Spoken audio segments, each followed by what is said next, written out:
저는 우리나라 그래도 여전히 내수 시장 한정돼 있지만 힌트를 주는 국가라고 생각을 하거든요. 소비 시장에 있어서 두 회사의 DNA가 좀 다르다라고 좀 보고 있어요. 예. 카피 제품을 만들었기 때문에 이 제품이 온라인에서 인기를 끌기 좀 어렵다라고 좀 보고 있거든요. 네. 예. 그래서 저는 기업들의 단순히 신제품이 나와서 잘 될 거야 기대감보다는 어떤 고민을 갖고 나왔나 제품들이 여기까지 좀 살펴보시는 게 판단하는 데 중요하다고 생각이 들고요. 그럼 이제 음식료에서도 올라간 것들이 있을 겁니다. 거기서 제2의 삼양 찾을 수 있을까요? 삼양식품이 크게 꺾이지 않는 과정에서 여전히 삼양 대비해서 밸류에이션 매력이 있고 또 말씀드린 이제 우려들이 해소가 됐기 때문에 네. 실적적으로도 삼양이 이후에 좀 대안이 될 거라고 좀 보고 있습니다.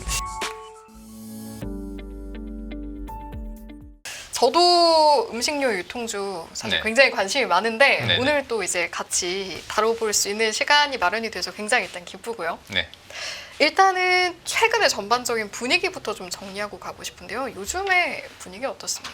요즘은 이제 1분기 실적을 앞두고 있지 않습니까? 네. 그래서 1분기 실적 결에 따라서 기업들이 좀 차별화되고 있는데 아무래도 1분기 기대감이 있는 이제 해외 성장주들은 실적 기대감도 있고요. 주가도 양호한 상황이고 좀 내수 비중이 높은 기업들은 아무래도 4분기 이후에 여전히 소비 심리가 안 좋다 보니까 내수 경기는 안 좋습니다. 식품 소비가 좀 안 좋거든요. 그래서 내수 비중 높은 기업들은 실적도 계속 하향 조정되고 있고 주가도 부진한 상황이어서 좀 국내 안에서 음식료주도 좀 차별화가 뚜렷한 이런 모습을 보여주고 있습니다. 네.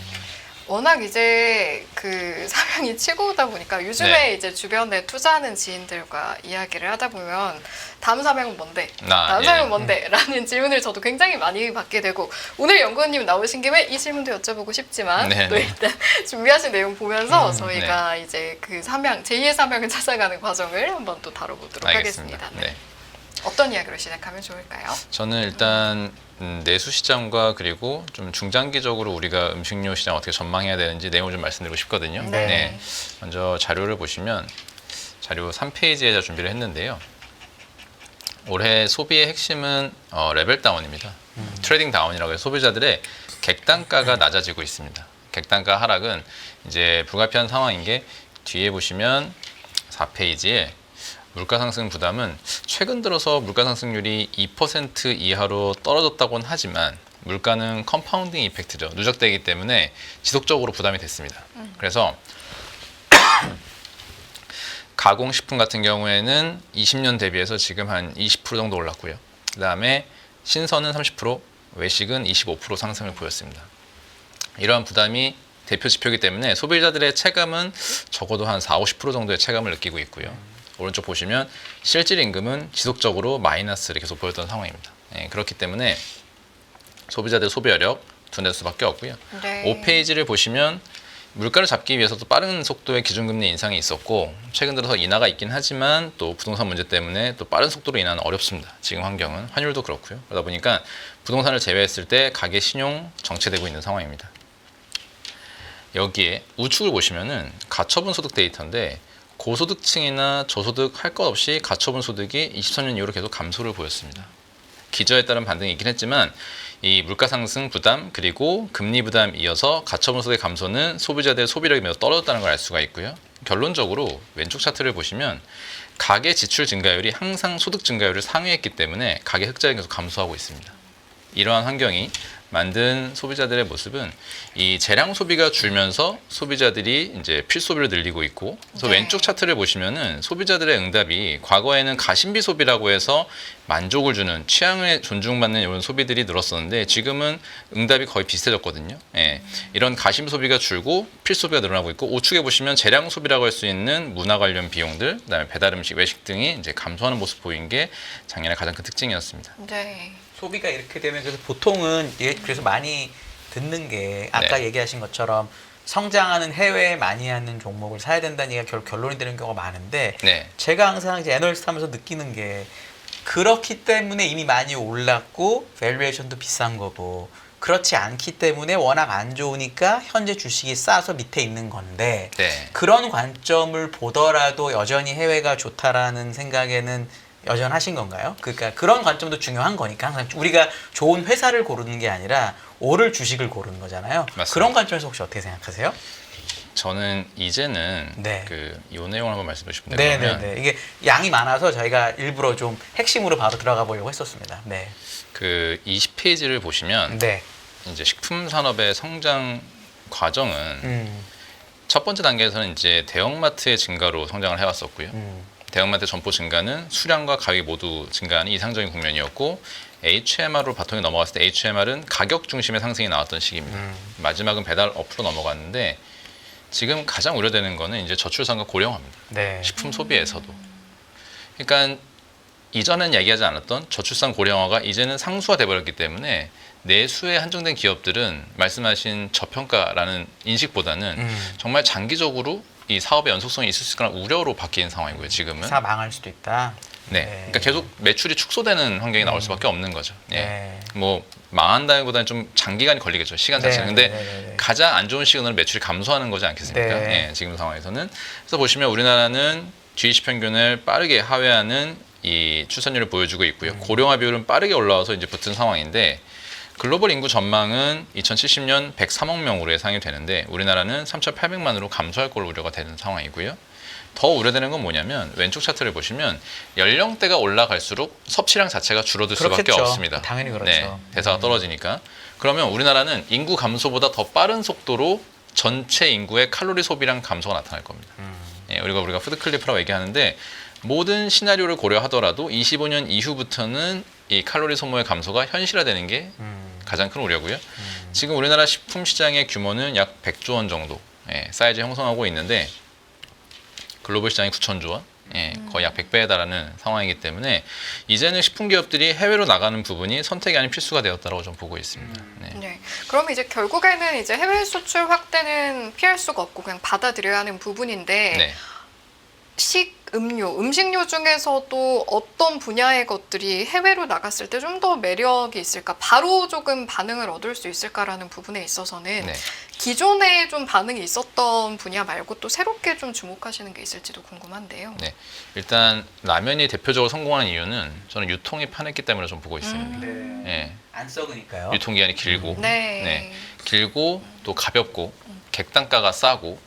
실제로 우리가 기대하는 건 HMR 쪽인데 HMR 쪽은 냉동 시스템이 필요합니다. 그렇기 때문에 어렵고 수출 어려운 부분도 뭐가 있냐면 대부분 육류 가공품이 많다 보니까 육류는 네. 수출에 제한이 있거든요. 아 그렇죠. 네, 수출에 겸역이라는 어려움이 이슈가 있고. 있죠. 네, 겸역. 그래서 제가 봤을 때는 일단 라면류는 삼양식품이 불닭볶음면으로 큰 인기를 끌었지만 여전히 가능성이 있는 카테고리 중 하나라고 보고 있고요. 네. 그리고 저는 그 이후에는 이제 스낵이나 제과 이런 쪽에서도 충분히 스낵 제과. 이 제형과 유통 성질을 봤을 때는 가능성이 있다라고 좀 보고 있습니다. 네. 결론으로 제가 섣불리 먼저 넘어가는 것 같긴 하지만 네, 네. 그러면 사실은 이제 개인 투자자 입장에서 투자를 할 때 생각하는 건 네. 될 아이를 투자해보자라는 생각이 있고 안 올라간 걸 좀 내가 발굴하고 싶다라는 욕망이 있는데 식음료 네네. 같은 경우에는 올라간 걸 좀 더 지지하면서 하는 투자를 추천하시는지 안 올라간 걸 좀 발굴해가는 방식을 추천을 하시는지. 네, 저는 전자를 더 추천드리는 편이고요. 그런가요? 이제 앞서 27페이지 잠깐 참고해 주시면 네. 오른쪽에 결국 지금 식품에서의 밸류에이션은 아까 이제 밸류에이션이 높다 네. 낮다 말씀하셨는데 해외 비중이 높은 기업들이 계속 밸류에이션이 올라가고 있습니다. 네. 그 사정 관계가 아주 뚜렷합니다.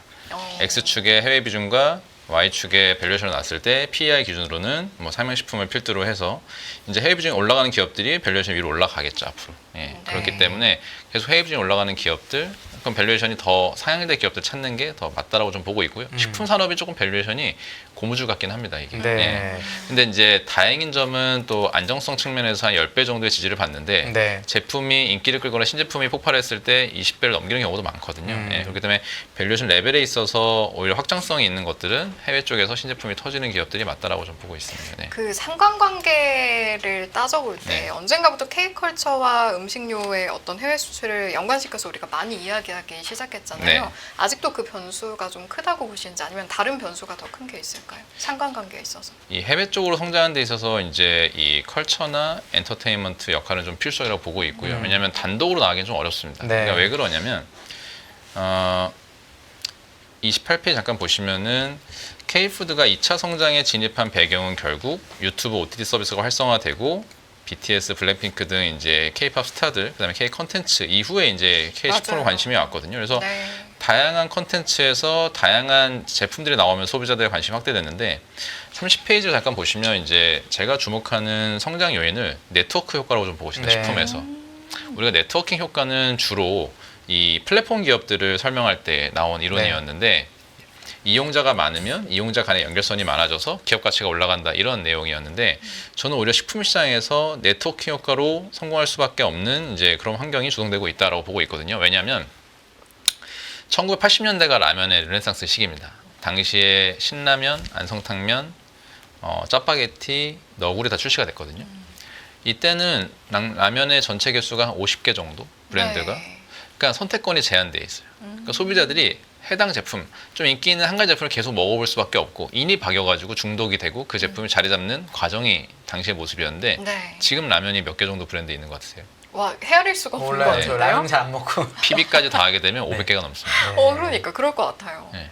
한 가지 제품을 꾸준히 먹어보기가 어렵습니다. 네. 그래서 불닭볶음면 이후에 우리나라에 스테디가 있는 것 같으세요?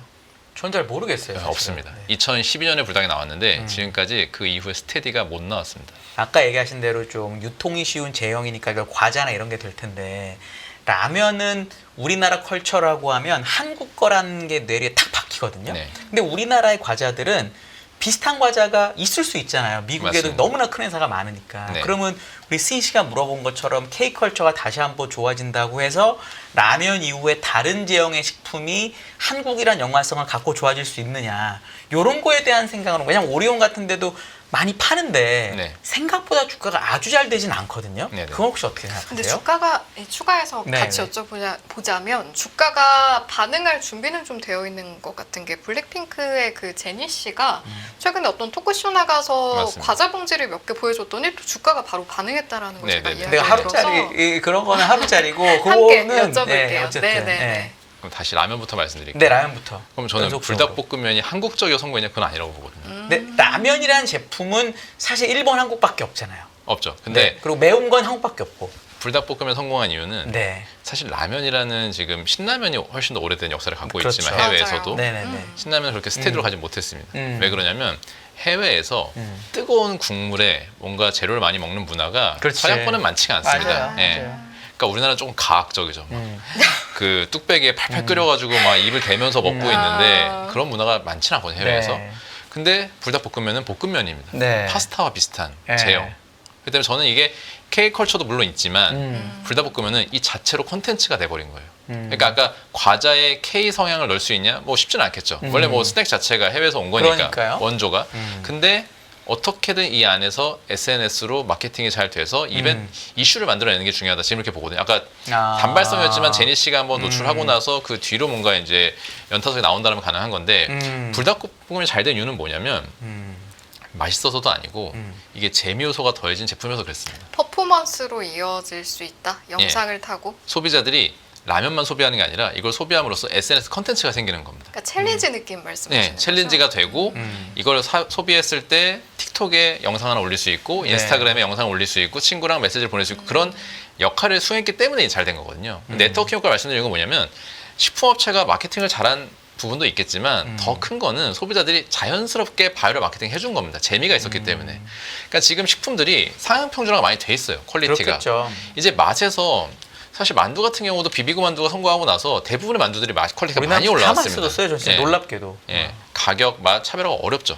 그러다 보니까 이제는 신제품이 나와도 성공하기가 어렵습니다. 그래서 뭐냐면 맛, 그 다음에 뭐 브랜드, 가격 기본이고요. 여기에 소비자들이 이 제품을 구매했을 때 추가적인 밸류까지 소비하게 해줘야 구매가 나온다는 거죠. 근데 그게 영속하려면 그럼 어떤 면을 우리가 봐야 될까? 왜냐면 이렇게 아까 얘기한 것처럼 제니가 한번 써줬는데 네. 그게 영속적으로 계속 팔리려면 제니가 10번, 100번 나올 수는 없는 거 아니에요? 네네. 그건 어떻게 하면 될까요? 지금은 멍청이? 자발적으로 그런 틱톡이나 인스타그램 해시태그나 소비자들 팔로워가 늘어나는 걸 봐야 되는 것 같습니다. 자발적으로. 네, 소비자 생각보다 쉽진 자발적으로 않네요. 컨텐츠를 양산되는 게 나와줘야 될 것 같고요. 그러면 그 전에는 오히려- 기업들이 네, 말씀 계속 하셔도 그 전에 됩니다. 기업들이 일단 이제 저변을 확대해 놔야겠죠. 예, 말씀하세요. 그럼 오히려 음식료에 관심을 가지고 있다라고 하면 최근에 SNS, 뭐 틱톡, 유튜브 이런 곳에서 K컬처와 음식료가 맞물려서 좀 반응이 올라오고 있는 것들을 유심히 봐야 되는 거네요. 네, 맞습니다. 그 우리나라를 보시면은 저는 우리나라 그래도 여전히 내수 시장 한정돼 있지만 힌트를 주는 국가라고 생각을 하거든요. 소비 시장에 있어서. 네.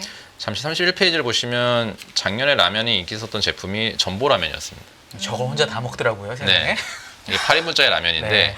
이게 어떻게 개발됐냐면 그 배경은 32페이지를 보시면 이 먹방 컨텐츠는 여전히 인기가 많은 예. 구독자가 많은 컨텐츠 중 하나고요. 그리고 외부 활동, 펀슈머 트렌드에 다 결합해서 이런 제품이 나오면 먹방 유튜버들이 안 먹어볼 수가 없습니다. 네. 먹을 수밖에 없죠. 그러면 여기에 구독자들이 자연스럽게 먹어보시게 되겠죠. 그 소비가 일어나는 겁니다. 그런 식으로 자발적으로 이제 바이럴이 되는 거고요.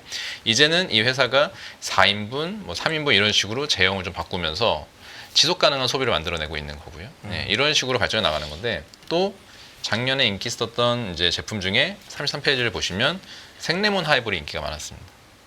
이 제품은 그 아사히 캔 아시죠? 이렇게 뚜껑 네. 전체 따지는 거. 그런 이제 형태로 따지는데 이걸 따게 되면 밑에서 레몬이 튀어 올라옵니다. 와. 그럼 이게 동영상으로 재미가 있죠. 그렇기 때문에 인스타그램 이 스토리 형태, 세로형 동영상으로 인기를 많이 끌었는데 저는 처음에 이 제품이 나와서 운 좋게 인스타그램 열풍에 얻어 걸려서 잘 됐구나 생각했는데 그게 아니라 여기 대표님이 우리나라 맥주 제조 1등이시거든요. 항상 대회에서 우승하시는 분인데 이분이 맛있다고 평가해서 나온 제품은 항상 망하는 거예요. 아이고. 예. 그래서 왜 그럴까? 소비자들이 소비하고 싶은 제품이 아니라 본인이 팔고 싶은 제품을 팔았기 네. 때문인 거죠. 그래서 저는 운 좋게 인스타에 걸렸다 생각 그게 아니라 이분은 인스타그램에 이런 형태의 동영상이 뜬다는 걸 파악하고 여기에 맞는 제품을 개발한 겁니다. 세로가 뜨니까 500ml 캔에다가 동영상이 뜨니까 땄을 때 재미 요소, 레몬이 떠오르게 만들자. 이걸 하이볼로 만들자. 이래서 인기를 끈 거거든요. 네. 그러니까 지금은 뭐냐면 제품 개발해서 인스타그램 하는 게 아니라 인스타그램의 인기 요소를 파악하고 나서 거기 제품 개발이 들어가는 형태인 거죠. 그러니까 이 회사 대표님 극단적으로 얘기하면 본인은 주류 회사 대표가 아니라 인스타그램 소품을 만드는 회사의 대표가 되어야 된다. 이렇게 말씀하시거든요. 그래서 지금 마케팅적으로 성공한 제품들을 보면 대부분 이 소비자들이 자발적으로 좀 재미 요소를 만들었기 때문에 이제 나오는 제품들. 그래서 여기에 이제 콘텐츠가 결합된다면 작년도 사실 우리나라에 뭐 아픈 이슈도 많았지만 문화적으로는 부흥기였던 게 로제 아파트는 전 세계적으로 히트를 쳤죠. 네. 노벨 문학상도 받았고 흑백 요리사, 오징어 게임 2는 이제 전 세계인이 욕하면서 보는 막장 드라마가 돼버렸습니다. 3 잘된 나오면 것들이 봐야겠죠. 많아요. 네, 네. 그렇기 때문에 여기에 결합될 수 있는 콘텐츠는 많고 실제로 이 회사도 상레몬 하이볼을 원래 한글로 만들어가지고 전 세계로 이제 판매하고 있었는데 유럽 국가에서는 아무리 그래도 아직 뭐 K푸드, K컬처 하지만 한글은 좀 빼달라고 요청이 있었는데 아파트가 뜨고 나서 그대로 바로 넣어달라고 그런 요청이 있었다고 합니다. 예를 들어 예. 이런 식으로 근데 마케팅이나 자발적인 이슈 때문에 잘 팔렸던 음식들이 옛날에도 좀 있었잖아요. 네네. 무슨 뭐 스낵 막 네. 엄청나게 허니버터, 귀하고 막 네. 이랬었는데 그게 지속이 돼야 주식의 어닝이나 밸류에이션에 영향을 줄 건데 맞습니다. 연구원님은 어떤 측면을 보고 이게 지속이 될 수 있다고 보세요? 이 제품 뭐 어떤 걸 딱 보면 예를 들어 삼양식품에서 불닭볶음면이 왜 이렇게 인기 있는지 전 아직도 잘 모르겠지만 인기가 있는 건 사실이니까 어떤 면을 딱 우리가 보면 얘는 그래도 좀 갈 것 같다. 외국 애들이 먹어줄 것 같다. 어떤 걸 보세요? 이 마케팅 됐다고 치고 이렇게 잘 네. 됐다고 치고 일단 지속되는 처음에. 것들의 공통점을 네. 보니까 이런 혹시 것들이 뭐가 있을까요? 있더라. 그런 예를 게. 들어. 연구원님 지속되는 보시기에. 부분들은 보면은 일단 그 맛에서는 좀 덜 매워야 되나요? 불닭을 제외했을 때는 네. 허니버터 칩은 완전 새로운 맛이었거든요. 네. 근데 음식도 그렇고 제품도 그렇고 완전히 새로워서 처음에 호기심수가 붙었던 제품들은 좀 금방 사그라드는 경향이 있었습니다. 예전에 오히려 너무 새로운 맛은 오래 못 간다. 예, 레몬 소주가 그랬고, 네. 예, 레몬 소주는 대학교 때 멋있던 건데. 예, 예, 맞습니다. 레몬 소주도 레몬 소주 아니라 그 이제 순알이라고 해서 그 예, 예. 그 다음에 직접 나온 거 직접 얘기하시는 나온, 거죠? 예, 그러니까 이제 한참 많이 예, 한참 그 다들. 이제 네. 양상품으로 나왔던 그 제품 말씀드렸는데 그 제품도 초기에 엄청 열풍이었는데 금방 인기가 좀 끝났고요. 예, 그 다음에 뭐 예를 들어 말씀하신 허니버터치 같은 제품, 허니통통 이런 제품들도 엄청난 열풍이었는데 또 금방 사그라들긴 했습니다. 먹백강 이런 것도 금방 사그들었어요. 네. 처음에 난리였는데. 네, 그러니까 좀 완전히 그 새로운 맛 때문에 호기심수가 붙는 제품들은 좀 금방 사그라드는 것 같고요. 오케이. 예, 기존 제품에서 조금 변형된 제품, 약간 기존 제품에서의 이제 단점들을 보완했거나 네. 재미 요소를 더했거나 이런 제품들이 더 인기를 오래 가는 것 같고요. 오히려 불닭볶음면의 인기는 그런 게 있습니다. 사실 주변도 많이 얘기하세요. 나는 안 먹는데 이게 제품 이렇게 많이 팔리냐 말씀들 하시는데 그러니까요. 우리나라에서 불닭을 보시면 한 2천억 정도 매출이 꾸준히 발생합니다. 우리나라도. 그러니까 뭐냐면 딱 그 초중고 요 학생들만 먹는 제품이 되는 거예요. 그리고 매니아층이 있어요. 제 네. 주변에도. 네. 꾸준히 먹고 근데 또 이분들이 30대가 되면 못 먹습니다. 속이 아파가지고. 너무 매워. 네. 슬퍼. 네. 근데 지금은 전 세계적으로 그런 매니아층을 만들어가는 과정이기 때문에 여전히 성장의 룸이 남아 있는 거고 네. 국가별로는 이제 확장 여지가 있기 때문에 성장하는 걸로 좀 보고 있고요. 네. 오히려 너무 새로운 맛은 네. 오히려 금방 질린다. 네. 알겠습니다. 연장선상의 질문이 될 수 네. 있을 것 같은데, 그럼 이제 앞서서 요즘 소비자들에 대한 이야기 잠깐 언급해 주셨는데, 그러면 지켜보시니까 요즘 소비자들이 소비하고 싶은 제품은 이런 특성을 가지고 있더라라고 했을 때 그런 부분은 좀 어디에 그런 요소가 있다라고 판단을 하셨을까요? 아까 말씀하신 네트워크 효과 그 밖에 다른 건 없었을까요? 다목적성을 추구한다고 보고 있는데 잠시 앞으로 넘어와서 네. 저희가 너무 질문이 많아서 한 번 자리가 먹으면서 이제 여러 왔다 가지를 목적으로 하는 뭐 이런 건가요? 네네. 오. 10페이지를 보시면 네. 단순히 뭐 식품만 아니더라도 그냥 소비 네네네. 관점으로 좀 말씀을 소비 드리면 관점에서 지금 소비자의 특징이 뭐냐면 가처분 소득은 감소한다고 말씀드렸죠. 금리 올라가고 물가가 올라갔으니까. 근데 가처분 시간은 좀 늘어납니다. 여러 가지 어플리케이션이라든지 가전제품만 하더라도 시간을 좀 벌어주는 제품들이 많아지다 보니까 챗GPT만 써도 업무량이 확 줄어듭니다. 네. 예, GPT만 써도. 그렇기 때문에 소비자들은 이제 쓸 돈은 부족한데 시간은 많고 이런 사람들을 만족시켜주는 게 작년에 또 히트친 게 프로야구였습니다. 아, 예. 싸게 오래 있는 예. 편이죠. 영화관은 너무 비싸죠. 그렇죠. 근데 프로야구는 한 2, 3만 원 가격으로 한 4시간 이상을 그렇죠. 때울 수 있기 때문에 근데 그 안에 스포츠, 엔터, 뭐 레저 다 들어가 있는 먹는 거예요. 것도 예, 있습니다. 먹는 것도 F&B도 들어가 있고 그렇기 때문에 인기를 끌었던 거죠. 약간 다목적성을 추구하는 게 뭐냐면 소비자들이 하나의 구매로 한 가지 딱 그 원래 목적만 달성하고 싶어 하지 않습니다. 구매했을 때 두세 네 가지 목적을 달성하고 싶어 하기 때문에 지금 소비의 특징이 그렇다고 보고 있거든요. 그러니까 다 연관되어 있는 게 객단가가 줄어든다. 소비 금액이 줄어드는 겁니다. 소비력이 떨어졌기 때문에 작년도부터 이제 MZ세대가 객단가를 못 늘리거든요. MZ세대가 확실히 소비를 좀 선행하는 모습 보이는데 객단가를 물가 상승도 많이 하회시켰습니다. 네. 근데 작년에도 전체 세대는 물가 상승률에 준하는 정도의 객단가를 올렸어요. 그러니까 올해는 전체 세대가 객단가가 이제 많이 떨어지겠죠. 이제 성장률이 많이 둔화되겠죠. 이제 네. MZ를 따라서 그렇기 때문에 이 소비의 다목적성을 추구하는 현상은 더 강해질 거다라고 보고 있습니다. 네.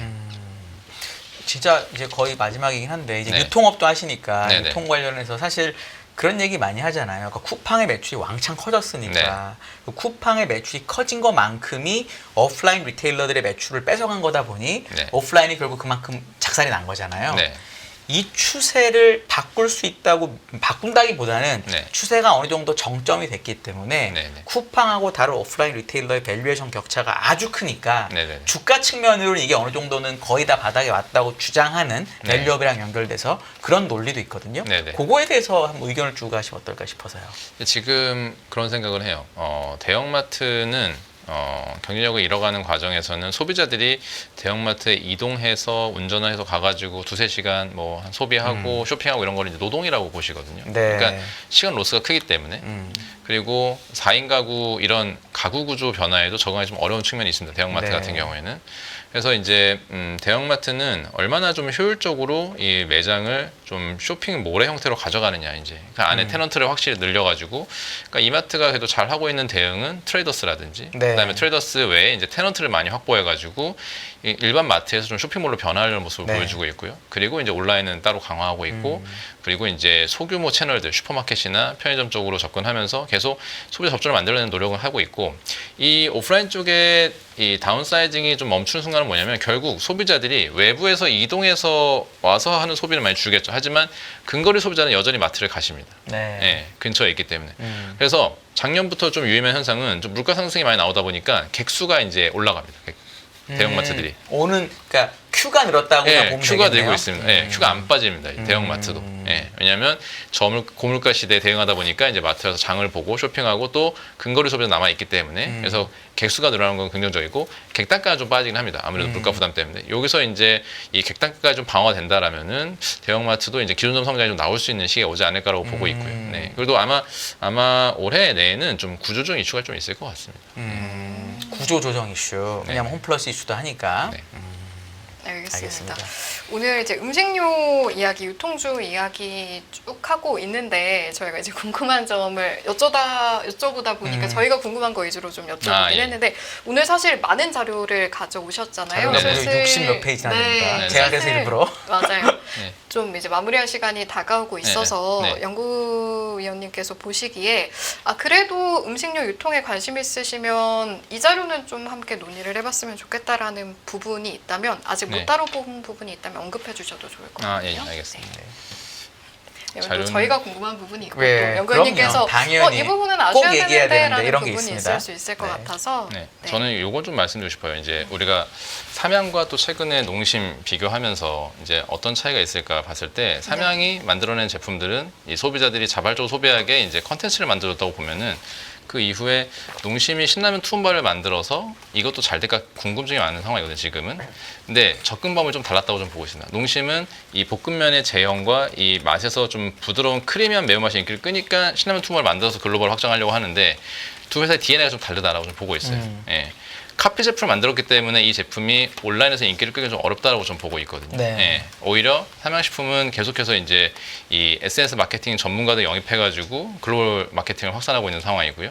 이제 하반기에 신공장이 나오면 여기에 또 새로운 제품이 추가되면서 성장을 기대할 수 있을 것 같고, 그래서 저는 볼 때 이제 기업들의 이제 단순히 신제품이 나와서 잘 될 거야 기대감보다는 어떤 고민을 갖고 나왔나 제품들이 여기까지 좀 살펴보시는 게 판단하는 데 중요하다고 생각이 들고요. 예, 그래서 오리온까지 말씀드렸던 이유는 뭐냐면 오리온은 과거에는 이 지역 확장 전략이 현재 공장을 만들어서 한 매출이 400억 정도 나오면 현재 공장을 만들고 여기에 이제 지역을 늘리고 이런 방식을 썼었는데 최근은 전략을 바꾼 게 수출을 강화하려고 하고 있습니다. 한국에서 이제 해외로. 그러다 보니까 오리온이 작년에 리가캠을 인수하면서 네. 주가가 많이 빠졌거든요. 네. 그리고 나서는 이제 바이오 기업 투자 우려가 많이 생겼습니다. 네. 네, 또 투자하면 어떡하지? 네. 근데 최근에 CEO 미팅에서 확인한 부분이 단기간 내에 투자는 일단 홀딩스에서 진행을 할 거고 중장기적으로 사업회사의 M&A 열려 있지만 지금 국내하고 해외 쪽 공장 투자로 8,300억을 발표했습니다. 네.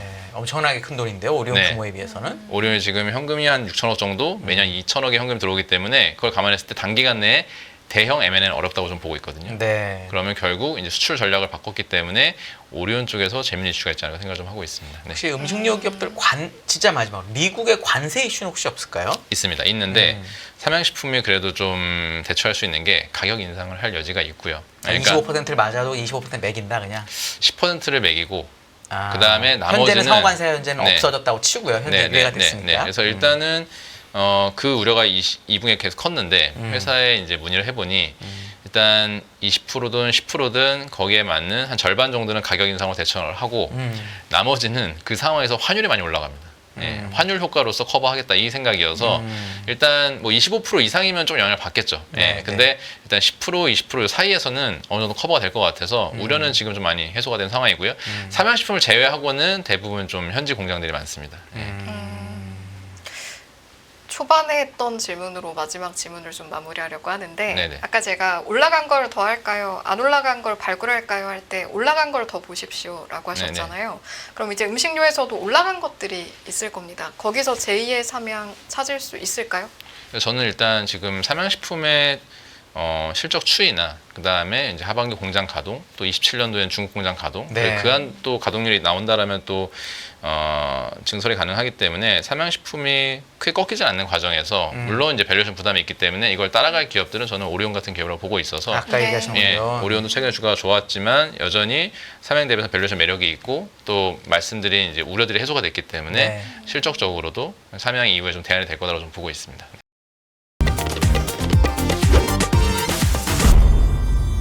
더 많은 영상을 보고 싶으신 분들은 화면 오른쪽에 있는 구독 버튼을 눌러주시기 바랍니다.